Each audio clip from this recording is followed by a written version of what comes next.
E durante a Famata Embrapa Show, que aconteceu em Cuiabá, a gente participou de uma palestra muito interessante do Gui de Capdeville. O Gui, ele é diretor de pesquisa e desenvolvimento da Embrapa e ele trouxe um pouquinho do histórico, da história da Embrapa em relação às pesquisas, um pouquinho do passado, o que está acontecendo agora e mais principalmente o que deve acontecer em termos de pesquisa no futuro.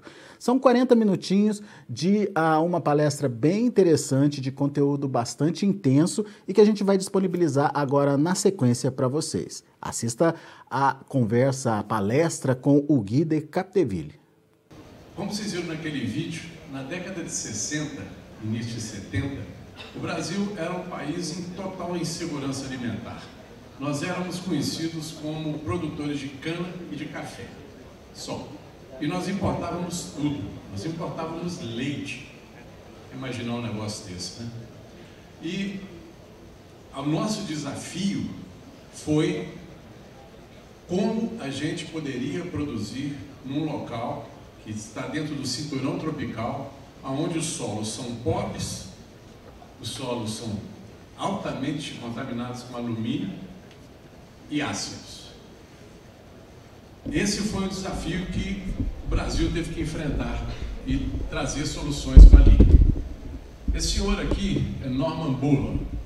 Esse foi um pesquisador americano na área agrária que ganhou o Prêmio Nobel da Paz, e ele veio aqui na década de 70 e visitou aquela região ali do Cerrado do Distrito Federal, visitou aqui o Mato Grosso, visitou outros estados aí, Tocantins, e ele falou: vocês nunca vão produzir alimento nessas terras. Bom, passou 2 décadas, ou na realidade não, né? 3 décadas, um pouco mais de 3 décadas, ele voltou aqui no Brasil, e o que ele encontrou? O Brasil produzindo alimento nessas terras que eram improdutivas na visão dele. E de fato, isso só aconteceu, e ele pediu desculpa, tá? Porque ele reconheceu que nós fomos muito capazes, muito competentes em fazer isso. Isso só aconteceu porque nós fomos capazes de adotar novas tecnologias, desenvolver novas tecnologias. Primeiro, corrigimos os solos, nós trouxemos a calagem, trouxemos uma série de outras, né, a produção, quando você tinha áreas inclinadas, por curva de nível, nós trouxemos tecnologia para o processo produtivo, né? Plantio direto e várias outras soluções, mas mais importante, né, do que só transformar os solos, nós fizemos desenvolvimento e tropicalização do que nós precisávamos para produzir em termos de alimentos. Aí é falando de grãos, falando da pecuária, falando de aves, falando de piscicultura, falando de várias outras frentes. Nós somos capazes de trazer da região temperada, onde a gente tinha condição de produzir alimentos, para a região tropical, tecnologia que nos permitiu produzir. E aqui entra um papel importante dos chamados programas de melhoramento genético. A base do agro de hoje foram os desenvolvimentos que foram feitos em termos dos programas de melhoramento genético. E aí não foi só a Embrapa, não. Temos que reconhecer o papel das universidades, Federal de Lavras, Uamana, Federal de Viçosa, Federal do Rio Grande do Sul, todas as universidades que abraçaram o agro e que formaram cérebros que hoje estão na Embrapa, estão em outras instituições de extensão e outras instituições de pesquisa estaduais. Essa transformação nos permitiu, já nos anos 2000, avançarmos muito mais em ciência e começarmos a produzir, o que eu falei aqui na minha fala inicial, produzir modelos sustentáveis de produção agropecuária. E nós começamos a fazer isso aí nos anos 2000, até antes disso. Coisa que o mundo está discutindo hoje, o que eles pretendem fazer. E aí, senador Wellington, e aí, secretário César, nós tivemos um papel crucial nessa estratégia. Nós desenvolvemos sistemas de produção sustentável e hoje nós podemos falar que o que a gente ouve nesses ataques que foram citados aqui é que eles querem desenvolvimento lá e sustentabilidade aqui. O que nós precisamos é fazer desenvolvimento, e é isso que nós fazemos com ciência. 26% do PIB brasileiro, dá orgulho em qualquer um. Os Estados Unidos têm 4% na agricultura do seu PIB. Nós temos que avançar também na indústria. Aí eu vou fazer uma ressalva aqui, nós temos a Embrapi, Empresa Brasileira de Pesquisa e Inovação Industrial. É um modelo um pouco diferente da Embrapa, mas tem feito um diferencial enorme. Nós, felizmente, já temos uma unidade Embrapi na Embrapa, que é na Embrapa Agroenergia. O chefe, o Alexandre Alonso, vai falar provavelmente de alguns resultados aqui que já foram consequência disso, mas é uma forma que a indústria está tendo de fomentar. E o Senai, os diferentes institutos do Senai são parceirões da Embrapa e estão fazendo avanços importantíssimos para o agro brasileiro e para outras frentes da indústria brasileira. Bom, ao desenvolvermos esses sistemas sustentáveis, né, nós avançamos para a agricultura digital. Hoje, o agro brasileiro é altamente tecnificado, altamente moderno. Tem muitas soluções. Se vocês forem ali, tem um stand ali, onde tem vários iPads ali, eu não sei, né, esses palm tops ali, e tem ali uma série de tecnologias que estão em apps no celular e que podem ser adotadas por qualquer produtor rural. Tá? Então, essa revolução da agricultura digital, e ela daqui para frente vai se intensificar cada vez mais, a inteligência artificial, o machine learning, são áreas que a gente precisa investir. E nós estamos discutindo, nós temos expectativa, e aí, senador, precisamos do apoio do Congresso, precisamos do apoio do Senado, para que a gente possa, em breve, fazer um concurso, e nós estamos discutindo qual é o profissional que a Embrapa precisa para o futuro. E eu não tenho dúvida nenhuma que na área de tecnologia da informação, muitos vão ter que vir. Eu vou dar um exemplo. Estive agora nos Estados Unidos e visitei a Universidade da Flórida. A Universidade da Flórida, eles têm lá, todas as universidades americanas têm o que eles chamam de alumni, que são os ex-alunos. Só que os ex-alunos lá costumam ser muito generosos com as universidades nas quais eles formam. E um alumni, um único indivíduo lá que ficou muito rico, ele doou $100 milhões para a Universidade da Flórida para reformular todo o parque de TI deles. Mas o que a Universidade da Flórida fez? Bom, eu tenho agora uns $100 milhões, reformei meu parque, eu preciso botar gente trabalhando nisso. Contratou 100 profissionais da área de inteligência artificial e distribuiu esses 100 profissionais em todos os departamentos. Quer dizer, o pessoal está olhando lá na frente. Alguns dos senhores aqui falou em dados. Né? Dado, o Brasil tem, a Embrapa já gerou e as universidades geraram 50 anos de dados. E nós temos usado pouco esses dados, precisamos usar mais. E daí a necessidade de termos esse tipo de profissionais vindo para apoiar o trabalho que nós fazemos para poder chegar na mão dos senhores através do seu celular. É isso que vai ajudar a fazer gestão de propriedade, vai ajudar a fazer controle de pragas, vai ajudar a fazer o trabalho de melhoramento genético dos seus rebanhos com tecnologia na palma da mão, literalmente. E é isso que nós estamos buscando fazer. E agora, mais recentemente, o que está acontecendo é que nós podemos nos orgulhar de alguns alcances importantíssimos. Nossa produção de grãos aumentou 5 vezes em 5 décadas. A produtividade de trigo e de milho aumentou 240%. Esse número vai dar um pulo agora. Com essa crise que está acontecendo na Ucrânia, e nós não estamos conseguindo importar o trigo de lá, que está preso lá, não está conseguindo, não é um problema de mercado, é um problema de logística, não tem como sair de lá por causa da guerra. Nós lançamos uma cultivar de trigo que está produzindo mais de 9 toneladas por hectare na região do Cerrado do Distrito Federal. Nós levamos essa mesma cultivar para o Lavrado de Roraima, e eu posso falar para os senhores aqui, e nós conseguimos produzir muito menos, 3.000 quilos por hectare, porém em 66 dias, metade do tempo que se produz trigo no sul do país. Isso é ciência, trazendo soluções para a gente avançar.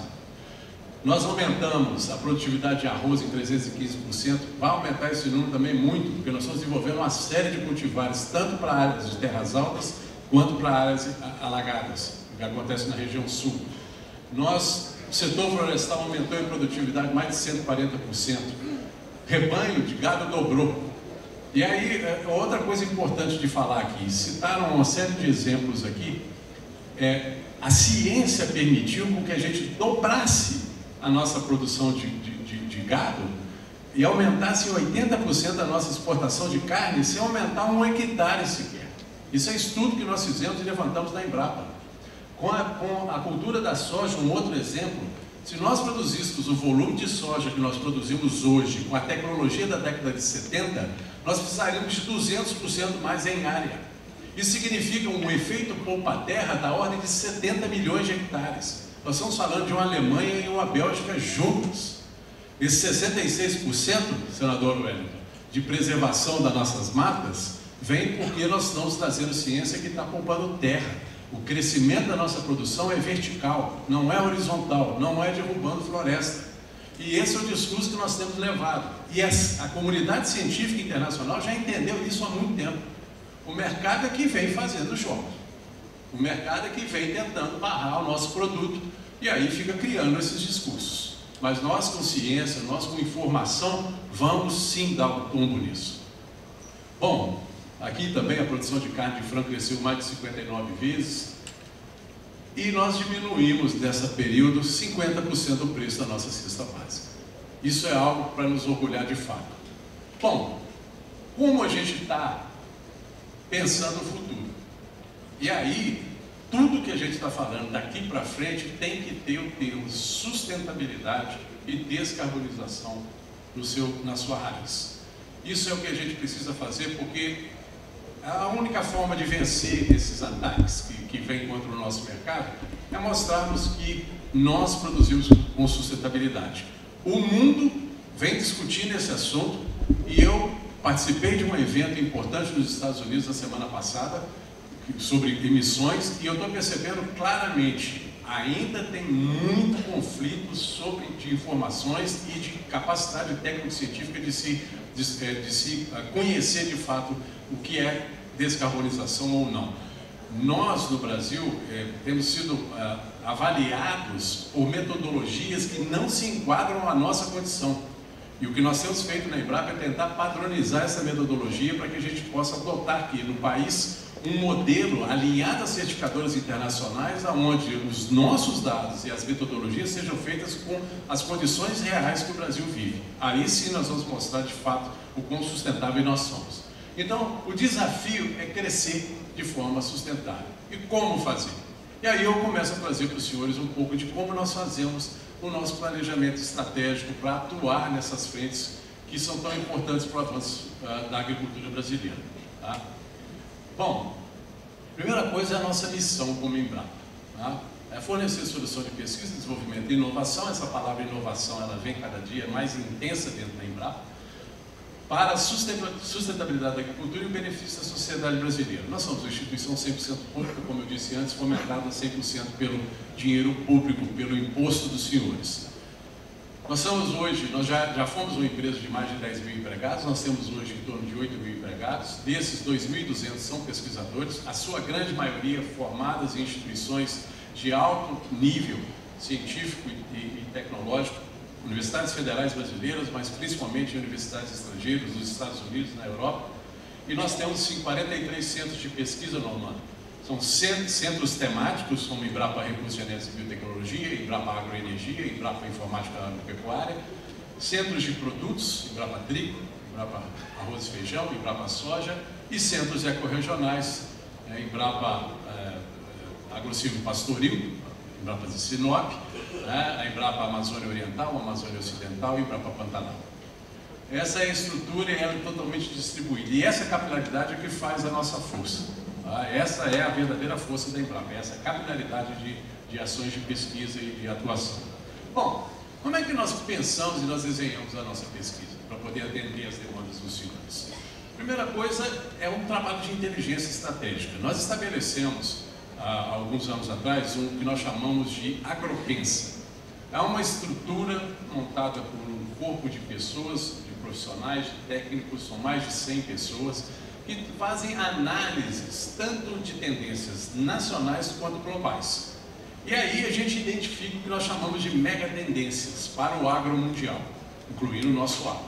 Nós olhamos que sustentabilidade é um tema importantíssimo, adaptação a mudanças climáticas, agricultura digital, intensificação tecnológica, protagonismo do consumidor. O consumidor hoje demanda O consumidor hoje quer, no formato dele. Então nós temos que atender isso. Bioeconomia, integração de conhecimento e gestão de risco e governança. A tal da ESG, que nós estamos falando, ouvi falar tanto aí, ele tem que estar aqui, ele é uma mega tendência.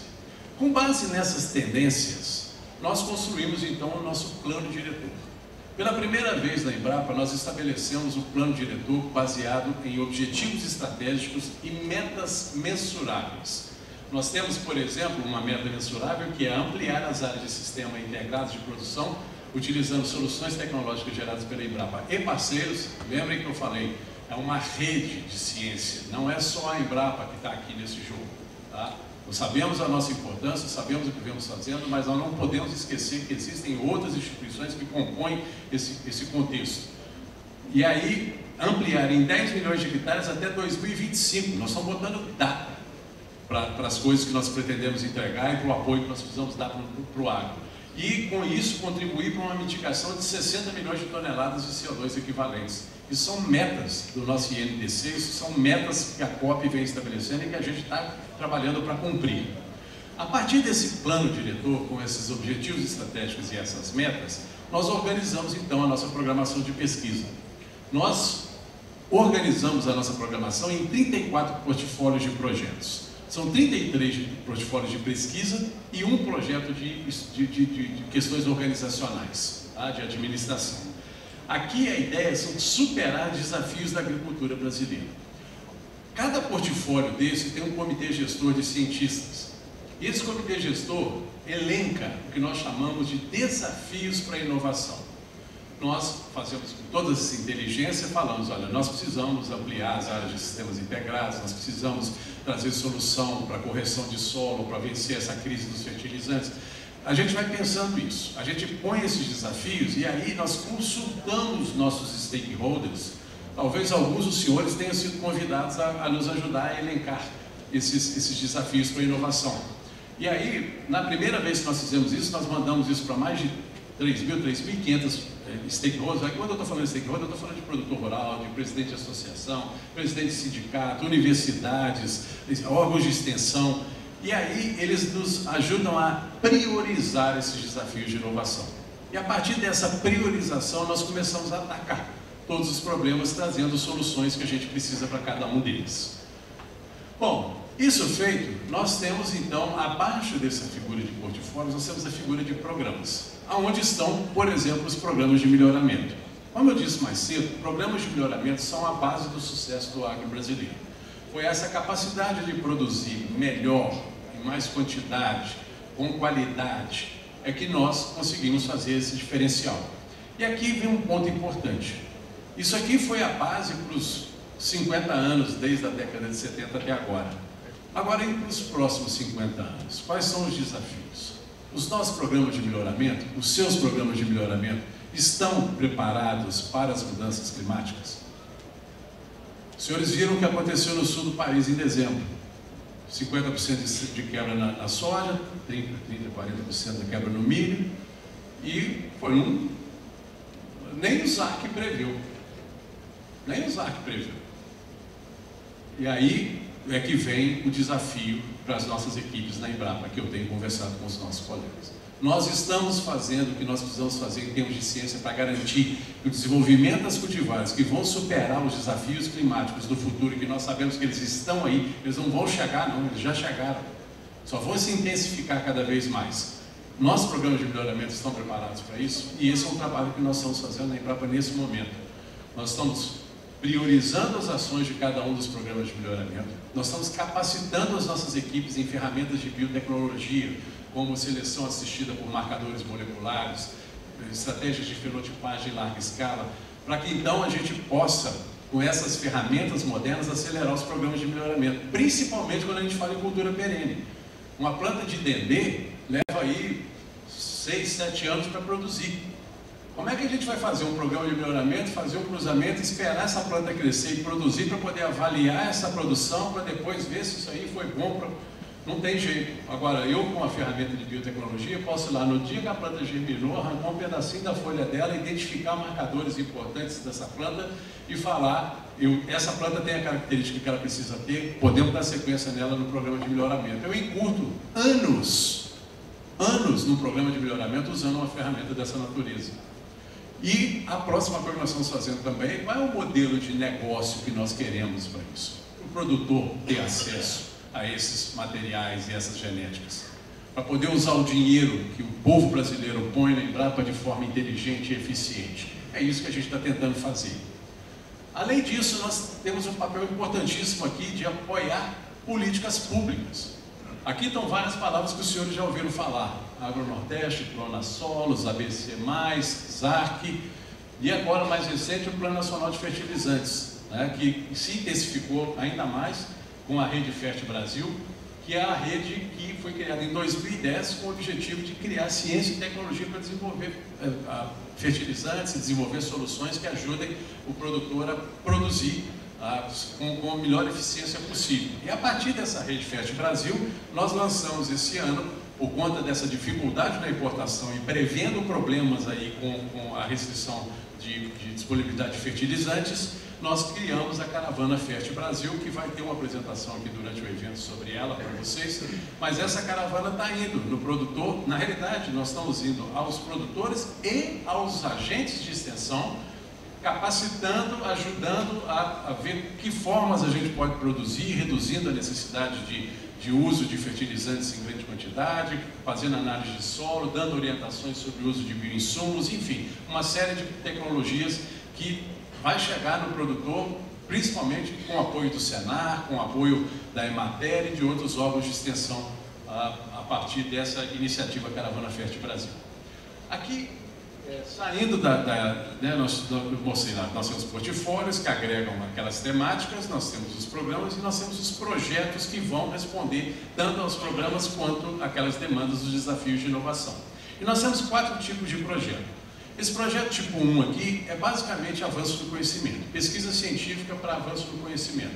Nós buscamos aqui, o produtor chegou para mim e falou assim: olha, eu estou com um problema assim, eu não consigo achar solução no mercado.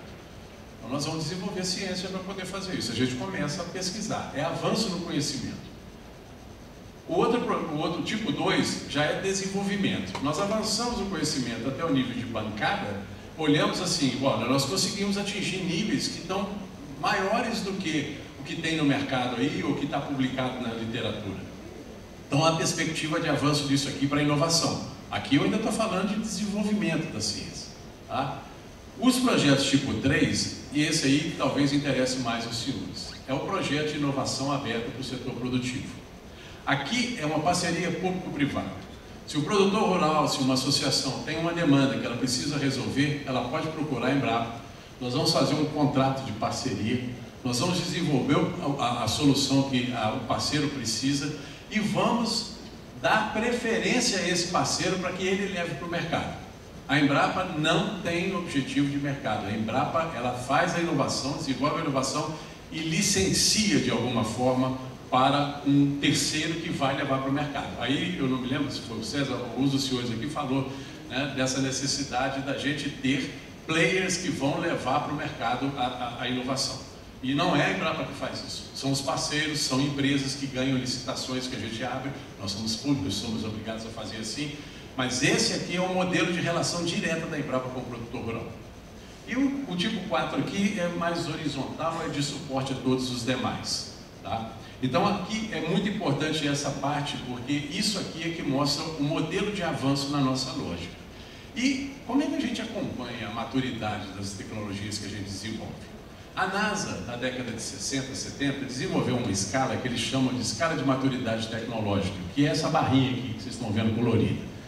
Aqui, dependendo da posição que a tecnologia está, eu fico sabendo em que estágio ela está de desenvolvimento.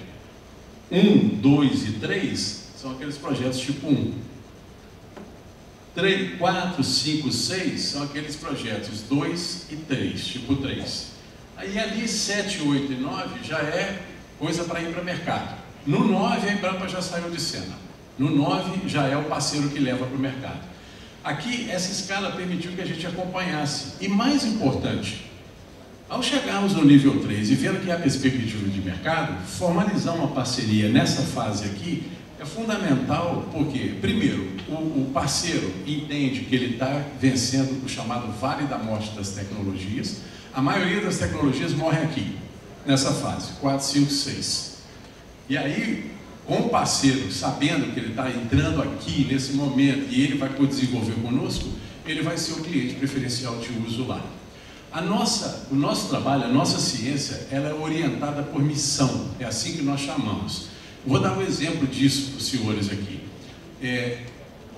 Aqui eu acredito que muitos aqui já seguem ou já ouviram falar em Fórmula 1. Né? Ayrton Senna foi o nosso grande herói. Vi outro dia na televisão que foi um dos heróis mais reconhecidos do Brasil. Na época do Ayrton Senna, as equipes trocavam os 4 pneus do carro num pit stop em 10 segundos, 15 segundos. Hoje, o recorde é 1,8 segundos. Como é que esse pessoal conseguiu fazer isso? Foi o homem que ficou com o braço mais rápido? Ou foi porque eles desenvolveram uma pistola pneumática eficiente que encaixa numa porca especial, que encaixa de forma especial no chassi do carro? E isso é o que nós chamamos de missão orientada, de pesquisa orientada. Nós avançamos no conhecimento e vamos até a inovação, mas fazendo toda essa escala que eu mostrei. E os tipos de ativos que nós produzimos são esses aí, que eu estou mostrando. Insumos agrícolas, práticas agrícolas, linhagens de animais, cultivados, processos agroindustriais, máquinas, equipamentos e softwares. A Embrapa trabalha em várias frentes produzindo ativos tecnológicos. E aí, para avançar, só para mostrar algumas tecnologias para vocês, nós temos o dever de mostrar para a sociedade brasileira o que nós fazemos com o recurso e qual o retorno que nós damos. E aqui, os nossos pesquisadores da área de socioeconomia desenvolveram uma metodologia que nos permite quantificar. Para cada real investido na Embrapa, a Embrapa devolve para a sociedade brasileira, isso depende de ano para ano, mas no último ano, R$ 23,38. R$1 posto na Embrapa gera R$ 23,38 de lucro para a sociedade brasileira. Então isso aqui justifica mais do que nada o nosso orçamento, a necessidade do nosso apoio. E aqui, senador, agradeço muito a sua parceria, que eu sei que o senhor é um grande parceiro da Embrapa, que sempre contribui, assim como o Legislativo de maneira geral tem dado muito apoio à Embrapa. Bom, aí eu quero mostrar para os senhores rapidamente algumas entregas, até porque os senhores vão ter o gosto aí durante a semana de várias tecnologias, eu não quero nem entrar em muito detalhe, mas algumas entregas recentes. Vou começar aqui com esse trigo que eu falei com os senhores. 9,6 mil quilos por hectare, é o que nós estamos aqui com o recorde mundial de produtividade na região do Cerrado do Distrito Federal. A nossa perspectiva é que em 5 a 10 anos nós estejamos totalmente autossuficientes na produção de trigo e passemos a exportar trigo. Principalmente se a gente pensar nessas 3 safras aqui. É claro que aqui o papel do milho é muito importante, e aí eu não me lembro o senhor que falou aqui do milho, né?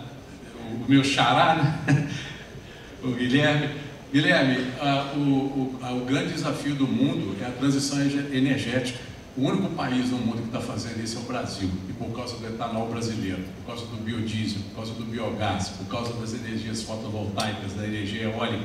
Esse é o país que fez diferença no mundo em termos de transição energética. Nenhum outro fez. Eles não querem pagar o preço. Eles não querem guardar os Volvos na garagem ou andar com 6 pessoas dentro de cada um desses carros.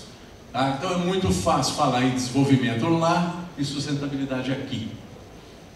Outra coisa, essa variedade de uva aqui que nós desenvolvemos. Todos ouviram falar daquela uva, aí Totti, me ajuda aqui, a outra, a Vitória. A uva Vitória ela é uma uva com sabor de uva mesmo, intensa, uma uva de mesa, uma uva boa até para vinho. Essa aqui é a Melodia, foi desenvolvida aqui no semiárido e ela é uma uva com gosto de frutas vermelhas. Ela não tem o gosto de uva intenso, tem muito mais gosto de frutas vermelhas. Inclusive, eu gosto de tomar um gin tônica de vez em quando, eu já botei essa uva no gin tônica, ficou uma delícia. Então sugiro, testem, vale a pena. Nós estamos também produzindo uma série de soluções de agricultura digital, visão computacional e simulação, diagnóstico de pragas e doenças, né, usando drones, detecção e contagem de gado, aquela imagem colorida de rebanho ali, você consegue contar, consegue avaliar peso, você consegue avaliar a estrutura da pastagem, né? Nós estamos com vários exemplos ali de forrageiras gramíneas que a gente vem usando para desenvolver para sistemas integrados. A agricultura de precisão aplicada a maçã, uva, laranja, blockchain para rastreabilidade de cana-de-açúcar, blockchain para a questão de sustentabilidade em várias frentes. A Embrapa Carne de Corte ali desenvolveu com a Mafrig o selo carne e carbono neutro, que eu vou falar já já. Mapas de solo, mapas de carbono, isso aqui é fundamental. Nós temos um trabalho de inteligência territorial, da Embrapa Territorial, nós temos aqui o nosso colega Gustavo, que é o chefe-geral lá, tá? Que tem feito uma série de estudos importantes aqui de monitoramento territorial, de mapas de carbono, junto com a Embrapa Solos, enfim, várias outras unidades. Nossa rede é muito integrada e tem se integrado cada vez mais. Esse tipo de mapa é fundamental para a gente saber o nível de fertilidade dos solos, para poder saber questões de mudança no uso da terra, até isso para poder contrariar questionamentos que surgem aí para o nosso agro. Esse tipo de mapa é fundamental para esse tipo de análise. O Bioma FOSS, esse aqui é um produto fantástico que foi desenvolvido pela Embrapa Milisoco com outros parceiros da Embrapa e testado numa parceria com uma empresa, a Biomas e eu sempre esqueço o nome da Simbiose, obrigado. É um parceiro importante aqui e desenvolvemos com eles, nós desenvolvemos as bactérias, são duas bactérias que ajudam. Os senhores sabem muito bem, os solos argilosos que nós temos, principalmente no Cerrado, prendem o fósforo, fazem uma ligação com o fósforo e tornam o fósforo indisponível. Então, a boa parte do fósforo fica preso no solo. Essa bactéria tem o papel, essas duas bactérias, uma tem o papel de solubilizar esse fósforo e a outra ajuda o sistema radicular a crescer. A gente ganha produtividade, diminui a necessidade de fósforo na adubação, barateia o custo de produção. Essa tecnologia, os parceiros levaram e agora tiveram aprovação, e isso é um dado muito recente, tiveram aprovação para uso. Quando eu cheguei nos Estados Unidos, eu recebi a notícia, 5 estados já estavam aprovados para usar essa tecnologia. Nos próximos 3 meses, mais 5 seriam aprovados e até o final do ano vão chegar a 17 estados americanos. Imagina que coisa fantástica, uma tecnologia brasileira, de uma empresa brasileira, de 2 empresas brasileiras, levando a tecnologia para fora do Brasil. Isso é captura de valor. A gente quer fazer isso ainda mais, né?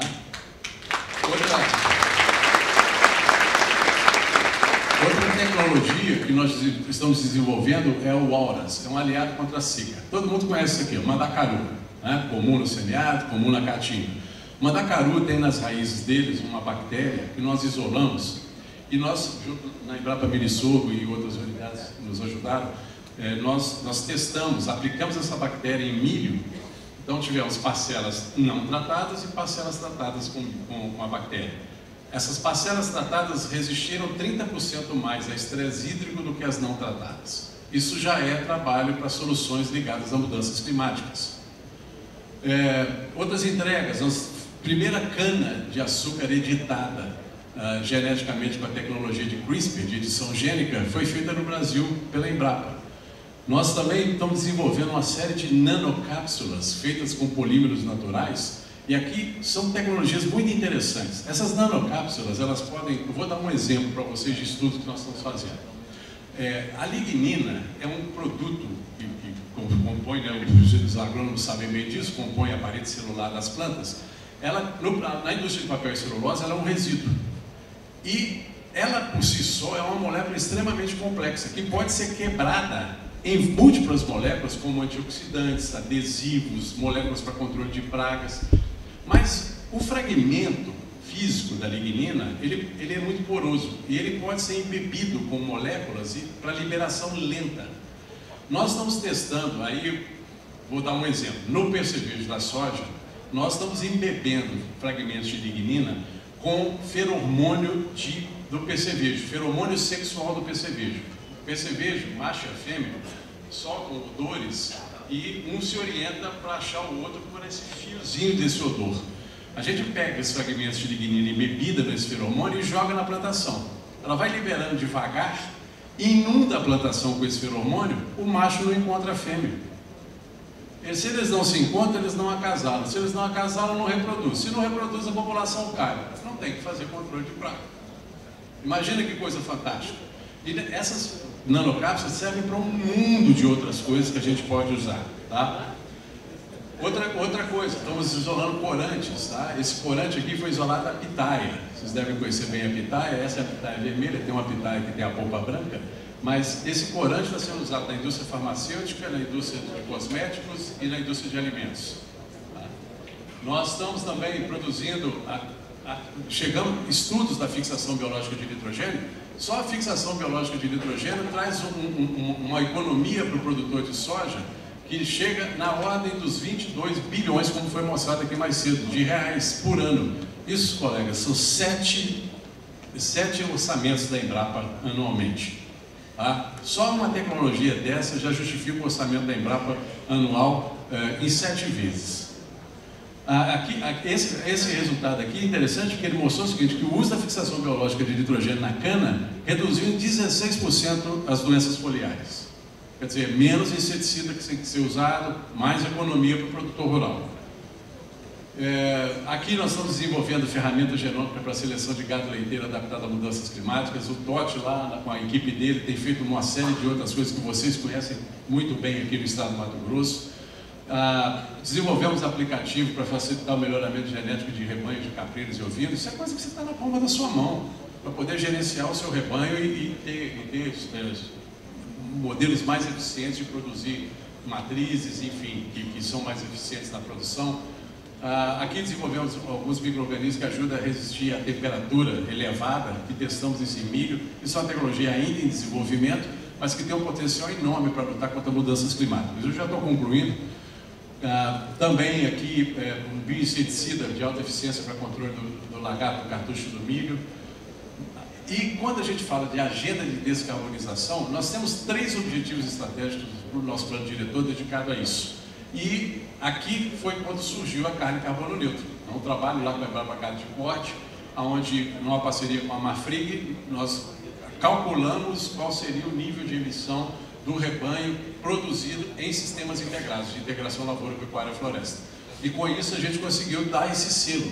O gado emite metano, mas as plantas, as árvores, as forrageiras, as culturas que estão no sistema integrado fixam o CO2. Então a gente tem uma neutralidade de emissões.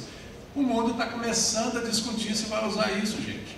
Nós já estamos usando isso há décadas, nós já estamos em 17 milhões de hectares, até 2030 nós vamos chegar a 30 ou mais. Tenho esperança disso porque eu tenho visto cada vez mais pessoas adotando. Estamos fazendo a mesma coisa para soja baixo carbono, estamos fazendo para gado leiteiro. Em 3 anos nós já conseguimos converter 20 fazendas leiteiras para produção em diferentes biomas.